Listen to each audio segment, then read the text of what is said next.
أريد أن أوضح أننا لطالما نبهنا إلى سرقة ثورة تونس.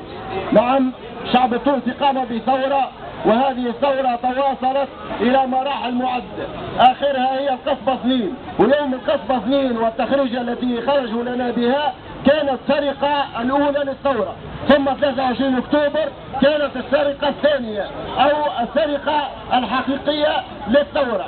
في المال السياسي التي دخل تونس من تركيا، في المال السياسي الذي دخل إلى تونس من قطر، استطاع الإخوان المسلمين أو التنظيم العالمي للإخوان المسلمين الهيمنة على تونس. هذا ما حصل، يجب أن نعترف ونشخص الحال اليوم. هذا ما هو الحال عليه في تونس اليوم. يجب أن نتحد على أهداف حقيقية، ويجب أن نتفق على مستقبل تونس، لا أن نتحدث اليوم على إسقاط كل شيء دون أن نتفق على ما بعد الإسقاط. يجب أن نتفق على ما بعد الإسقاط، وإلا رجعت وسرقت الثورة من جديد، لأننا في لحظة معينة احنا اتفقنا على أن التأسيسي هو جمهورية ثانية، وبالتالي نجحت ثورتنا، وكان هذا تفكير خاطئ. هذا كان تفكير خاطئ، لأننا ثم هناك تدخلات أجنبية ودولية لم نرها ولم نقيس لها حسابا في تلك المرحلة.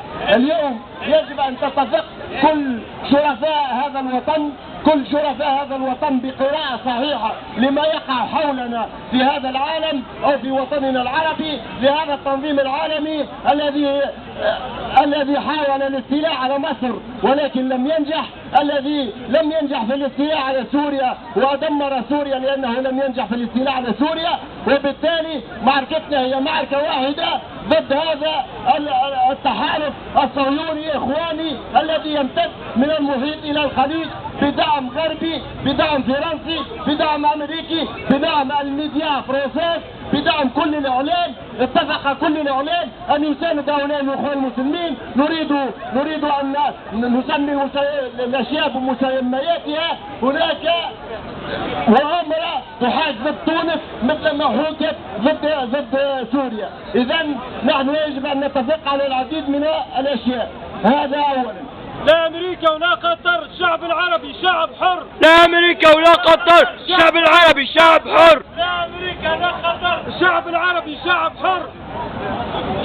قاموا بفرز الشعب التونسي من مؤمنين وكفار، من علمانيين وإسلاميين، وهذا أمر خطير نبهنا إليه في المرحلة الأولى، وقلنا نحن كحركة الشعب قلنا أنه خطر على المجتمع، على النسيج المجتمعي في تونس، فلم يلتفت أحد. هناك من كان يتحالف مع الإخوان المسلمين أو مع النهضة.